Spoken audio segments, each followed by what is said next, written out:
السلام علیکم ورحمۃ اللہ وبرکاتہ۔ بسم اللہ الرحمن الرحیم۔ حضرت عامر رضی اللہ تعالی عنہ نے سلسلہ کلام جاری رکھتے ہوئے کہا، حضرت خالد رضی اللہ تعالی عنہ کو معلوم ہوا کہ حیرہ کے نواح میں بہت سی چھوٹی ایرانی ریاستیں ہیں۔ یہ ریاستیں جاگیرداروں کے ماتحت ہیں۔ ہر ریاست کے پاس ریاست کے علاقہ کی حفاظت کے لیے لشکر بھی ہوتا ہے۔ حضرت خالد رضی اللہ تعالی عنہ نے ان رئیسوں یا جاگیرداروں کو اسلامی حکومت کا مطیع اور فرما بردار بنانے کے لیے کئی چھوٹے چھوٹے دستے روانہ کیے۔ چنانچہ زرار ابن الازور، حضرت مثنی ابن حارثہ، قعقاع بن عمر، حضرت زرار ابن الخطاب اور عینہ رضی اللہ تعالی عنہم کو بھیجا، اور جاگیرداروں کے نام اسلامی دستوں کی روانگی سے پہلے ہی قاصدوں کے ذریعے سے خطوط بھیجے گئے۔ ان سب خطوں کا مضمون ایک ہی تھا۔ پادری، کیا مضمون تھا؟ حضرت عامر رضی اللہ تعالیٰ عنہ۔ ان خطوں کا مضمون یہ تھا: بسم اللہ الرحمن الرحیم، حضرت خالد امیر عسکر اسلامیہ کی طرف سے معلوم ہو کہ ساری تعریف اسی اللہ تعالیٰ کی ہے جو واحد و یکتا ہے، جس نے اربع عناصر آگ، پانی، مٹی اور ہوا کو پیدا کیا ہے، جو کائنات کا خالق ہے، جس نے تمہارے اتحاد کو توڑ کر تمہارے نظام کو درہم و برہم کر دیا ہے۔ تم اسی اللہ تعالیٰ کا شکر کرو کہ تم پر جو جابرانہ حکومت تھی اس کا دور ختم ہو گیا ہے۔ اب تمہارے لیے یہی بہتر ہے کہ تم اسلامی حکومت کے وفادار اور فرما بردار بن جاؤ، جزیہ ادا کر کے ہماری ذمہ داری میں آ جاؤ۔ ہم تمہارے دشمنوں سے تمہاری حفاظت کریں گے۔ جزیہ حفاظت کا ٹیکس ہی ہے۔ اگر تم نے انکار کیا تو تمہارا واسطہ ایسے لوگوں سے پڑے گا جو موت کو ایسا عزیز سمجھتے ہیں، موت کو ایسا محبوب سمجھتے ہیں جیسا تم شراب کو محبوب رکھتے ہو۔ جب یہ خطوط جاگیرداروں کے پاس پہنچے تو انہوں نے اسلامی حکومت کی فرما برداری کا ارادہ کر لیا۔ چنانچہ جب ان کے علاقوں میں اسلامی دستے پہنچے تو انہوں نے اطاعت قبول کر لی۔ بعض جاگیردار اور ان کی رعایا مسلمان ہو گئی، بعض نے ادائیگی جزیہ پر صلح کر لی۔ اس طرح دریائے دجلہ تک کا تمام علاقہ مسلمانوں کے تحت و تصرف میں آ گیا۔ خوش قسمتی سے مسلمانوں کو چند روز اس لیے آرام کرنے کا موقع مل گیا کہ اردشیر کے مرنے کے بعد شاہی خاندان میں کوئی ایسا جواں مرد باقی نہ رہا تھا جو تخت نشین ہوتا۔ درباریوں میں بادشاہ کے انتخاب پر جھگڑا ہو گیا۔ چونکہ ان لوگوں میں خود غرضی پیدا ہو گئی، اس لیے بادشاہ کے انتخاب کا معاملہ بہت زیادہ الجھ کر رہ گیا۔ لیکن جب درباریوں نے دیکھا کہ مسلمان برابر فتوحات کرتے بڑھے چلے آ رہے ہیں تو وہ متفق و متحد ہو گئے، اور سب نے مل کر بساط کے گورنر شیرزاد کو بادشاہ تسلیم کر کے اسے تخت نشین کر دیا۔ شیرزاد نہایت بہادر اور بڑا مدبر تھا۔ وہ پہلے ہی تاجدار تھا، اب شاہ کسریٰ بن گیا۔ وہ خود جنگ کرنے اور مسلمانوں کو ایران سے نکالنے کے لیے عظیم الشان لشکر لے کر روانہ ہوا، لیکن جب انبار کے مقام پر پہنچا تو اس پر مسلمانوں کی کچھ ایسی ہیبت طاری ہوئی کہ آگے بڑھنے کی جرت ہی نہ ہوئی۔ انبار نہایت مضبوط قلعہ تھا۔ وہ حیرہ اور مدائن کے عین درمیان میں واقع تھا۔ چونکہ ایرانیوں کو رومیوں کے حملہ آور ہونے کا اندیشہ رہتا تھا، اس لیے انہوں نے قلعہ انبار کو اس قدر مضبوط اور وسیع بنایا تھا کہ رومی اسے ناقابل تسخیر سمجھتے تھے۔ ایرانی اس قلعہ میں سب سے زیادہ فوج اور سب سے زیادہ سامان حرب بھی رکھتے تھے، یعنی سامان جنگ بھی رکھتے تھے۔ ان سب انتظامات کے باوجود شیرزاد پر مسلمانوں کا کچھ ایسا رعب چھایا، مسلمانوں کا کچھ ایسا دبدبہ چھایا کہ اس نے اس قلعہ کو بھی غیر محفوظ سمجھ کر اس کے مزید استحکام کے لیے اس کے گرد خندق کھود کے مورچے بھی تیار کر لیے، اور گرد و نواح کے علاقہ سے مزید فوجیں منگوانی شروع کر دیں۔ حضرت خالد بن ولید رضی اللہ تعالی عنہ کو بھی انبار میں ایرانیوں کے جمع ہونے کا حال معلوم ہوا۔ انہوں نے اس طرف بڑھنے کا قصد کیا۔ ابھی انہوں نے وہاں سے کوچ نہ کیا تھا کہ دربار خلافت سے ان کی مدد کے لیے کچھ اور لشکر آ گیا۔ حضرت خالد بن ولید رضی اللہ تعالی عنہ نے جب دربار خلافت میں ایرانیوں کے بھاری تعداد میں آنے اور مسلمانوں کے استقلال اور جرأت سے لڑائی کے حالات لکھے تو حضرت ابو بکر صدیق رضی اللہ تعالی عنہ خلیفہ اول نے ان کی مدد کے لیے فوج بھیج دی تھی۔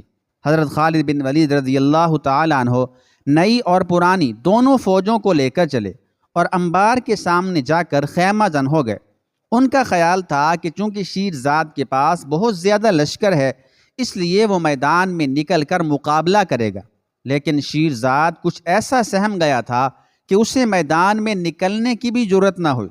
اس نے اپنا نصف لشکر فصیل پر چڑھا دیا اور نصف قلعہ کے اندر رکھا۔ کچھ فوج خندق اور مورچوں کی حفاظت پر متعین کر دی۔ حضرت خالد بن ولید رضی اللہ تعالی عنہ نے قلعے کا محاصرہ کر کے حملے شروع کر دیے۔ جب مسلمان حملہ کرتے تو ایرانی ان کی اس قدر مزاحمت کرتے کہ انہیں خندق اور مورچوں تک نہ آنے دیتے۔ ایک روز حضرت خالد بن ولید رضی اللہ تعالی عنہ نے نہایت زور سے حملہ کیا۔ ایرانیوں نے تیروں اور سنگ ریزوں کی بارش شروع کر دی۔ ان کی تیر اندازی سے مسلمانوں کو بڑا نقصان پہنچا۔ تقریباً 1000 شیران اسلام کی آنکھیں تیروں سے مجروح ہو کر بیکار ہو گئیں، مگر شیران اسلام اس سے بددل یا پست ہمت نہیں ہوئے۔ ان پر کسی قسم کا ہراس طاری نہ ہوا، بلکہ زخمی ہو کر وہ اور بھی جوش و خروش سے لڑنے اور قلعہ کی طرف بڑھنے لگے۔ حضرت خالد بن ولید رضی اللہ تعالی عنہ بھی سپاہیوں کے ساتھ تھے۔ وہ مسلمانوں کو آگے بڑھنے کی ترغیب دے رہے تھے اور مسلمان سر ہتھیلی پر رکھ کے بڑھے چلے جا رہے تھے، یہاں تک کہ وہ خندق کے کنارے پر پہنچ گئے۔ سپہ سالار اعظم حضرت خالد بن ولید رضی اللہ تعالی عنہ نے دیکھا کہ خندق اس قدر عریض ہے کہ اسے بغیر پائے عبور کرنا ناممکن ہے۔ وہاں ایسی کوئی چیز نہ تھی جس سے خندق کو پار دیا جاتا، چونکہ خندق کے دوسری طرف مورچے تھے اور ان کے پیچھے قلعہ کی فصیل تھی، اور ایرانی فصیل اور مورچوں دونوں کے اوپر سے نہایت سختی سے شدت سے پتھر اور تیر برسا رہے تھے، اور ان کے یہ حربے مسلمانوں کو نقصان پہنچا رہے تھے۔ اس لیے وہاں کھڑا رہنا بہت دشوار تھا، مگر مسلمان صبر و استقلال سے کھڑے ہو کر دشمنوں کے حربے روک رہے تھے۔ حضرت خالد بن ولید رضی اللہ تعالی عنہ نے کمزور اور ناتواں اونٹوں کو لشکر گاہ میں سے منگوا کر ذبح کرایا اور خندق میں ڈلوا دیا۔ اس سے تھوڑی دور تک خندق بھر گئی اور اسے عبور کرنے کے لیے راستہ بن گیا۔ اب اسلامی لشکر راستہ کو طے کرنے کے لیے آگے بڑھا۔ ایرانیوں نے انہیں روکنے کے لیے اور بھی پھرتی اور سختی سے پتھر اور تیر پھینکنے شروع کیے، لیکن اسلامی لشکر کا سیلاب ان کے روکنے سے نہ رکا۔ اگرچہ مسلمان زخمی اور شہید بھی ہوتے رہے، لیکن رکے پھر بھی نہیں، اپنے کام میں لگے رہے، جذبے کے ساتھ ان پر حملے کرتے رہے۔ وہ اس وقت حملے نہ کر رہے تھے بلکہ دشمنوں کے حملوں کو روک رہے تھے، یعنی صرف مدافعت کر رہے تھے۔ آخر وہ مورچوں کے قریب پہنچ گئے اور جھپٹ جھپٹ کر ان پر چڑھنے اور ایرانیوں سے جنگ کرنے میں مصروف ہو گئے۔ چونکہ مسلمانوں کو ایرانیوں پر بڑا غصہ آ رہا تھا، اس لیے وہ ان پر پل پڑے اور تلواریں سونت کر اس جوش سے حملہ آور ہوئے کہ ایرانی گھبرا گئے۔ مسلمانوں نے انہیں گھاس کی طرح کاٹ ڈالا۔ ہزاروں ایرانیوں کو دم کے دم میں موت کی آغوش میں پہنچا دیا۔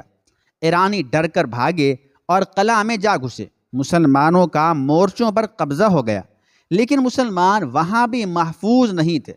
ایرانی فصیل کے اوپر سے تیروں اور پتھروں کی بارش کر رہے تھے۔